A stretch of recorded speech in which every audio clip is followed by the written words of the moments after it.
Alex Morgan, who's a student at the University of Manchester. He is studying politics and international relations. Alex voted to remain in the European Union. Alex, thank you so much indeed for your time. Let's just explain that one of the main reasons we wanted to talk to someone like you is because of your age. There was a discrepancy in how the younger voters wanted to remain and how older voters in the UK wanted to leave the European Union. What do you make of the older generation almost deciding things for you, because you are going to live, for example, a lot longer than me? Yes, it's certainly been something difficult for myself and also for many people my age who voted to remain or were unable to vote to remain and now continue to want to remain part of the European Union. On one level, I do recognise that this is obviously how democracy works. There is a reason why we have a legal voting age, but on another, as you mentioned, this is our futures and it is the opportunities that have been taken away from us. Whereas in contrast, the elder generation who voted to leave, it might sound quite harsh to say, but they've lived their lives. They're not going to be trying to seek out work or future studies. And these are opportunities that now that we are having less of because of the exit.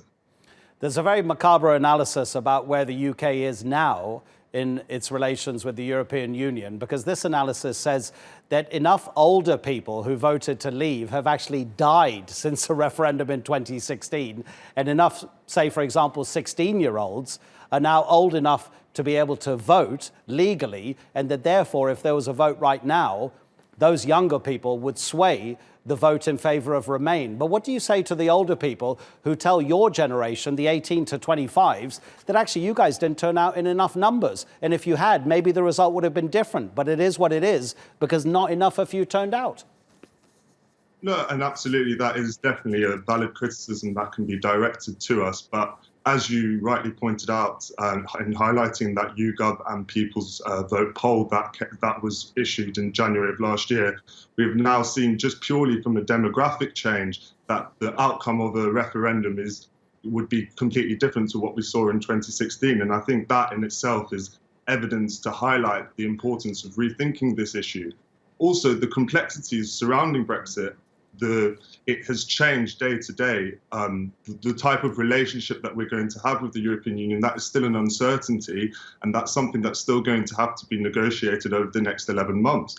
So a year from now, we would find that even more people who were unable to vote at the time would be eligible to vote, and even more elderly voters would have passed on. So although it is definitely a fair criticism to say, oh, we didn't turn out to vote and that we missed that opportunity, the circumstances have changed markedly over the past couple of years, and I think that in itself does merit the right for us to have the opportunity to think again about the decision that happened and to allow younger people who maybe for whatever reason didn't feel like voting or who were unable to vote to be able to express their say on something that's going to determine the rest of our lives.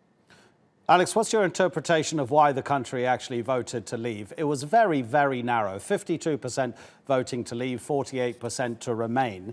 Some of the older generation have said that they don't recognise their own country anymore because of the amount of migrants that are living in the United Kingdom.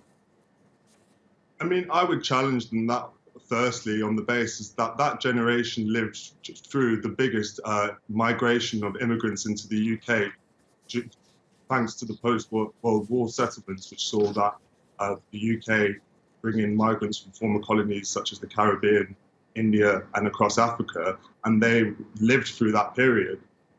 So although they might challenge and be unhappy with the way that the country looks or feels today for them, this is a change that has happened over the past 50 years, and this is just merely a continuation of what has been ongoing. And further to go back to the point is that young people overwhelmingly are supportive of immigration. We're supportive of immigrants coming to this society and contributing because we recognise the work that they do and what they offer for British society. And again, this is falling on deaf ears from my personal opinion, and there's a lack of recognition of what we want future Britain to look like, and rather we're thinking too much about what Britain was like in the past and comparing it to periods of just after the Second World War, which even we can see that immigration was a part and parcel of it, and it always has been part of British life. How much do you and your friends talk about Brexit? I mean, if it's not necessarily about Brexit, has he re-engaged you and your fellow students to discuss politics at least? Well, at the time of the withdrawal agreement votes in Parliament, there was definitely a lot of discussion surrounding the topic. Me and my friends, we made a point of watching the votes in Parliament just to see the spectacle unfold and also to witness history in itself.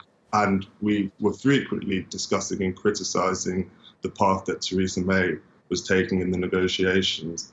I think as of the election and Boris's result and victory, we have been discussing it much less. And I think this is partly due to an acceptance of what is going to happen, but also due to somewhat just not being wanting to be able to recognise and discuss it ourselves and just think about other things that aren't so depressing. But I do definitely think once we get into the discussions of the future relationship, which is going to certainly be an ambitious task for the British government to try and negotiate a deal in an 11-month period, we will definitely be talking about it frequently because we still have big questions surrounding free trade and access to European markets, but also a wider question of the future of the United Kingdom, as there is uncertainty surrounding Scotland's place and also Northern Ireland's place due to issues with the border, which still haven't been fully settled. Alex, really appreciate your contribution. So interesting to hear what you have to say. And it really looks to me as if student accommodation has improved a lot since my day at university. Thanks so much indeed, Alex Morgan.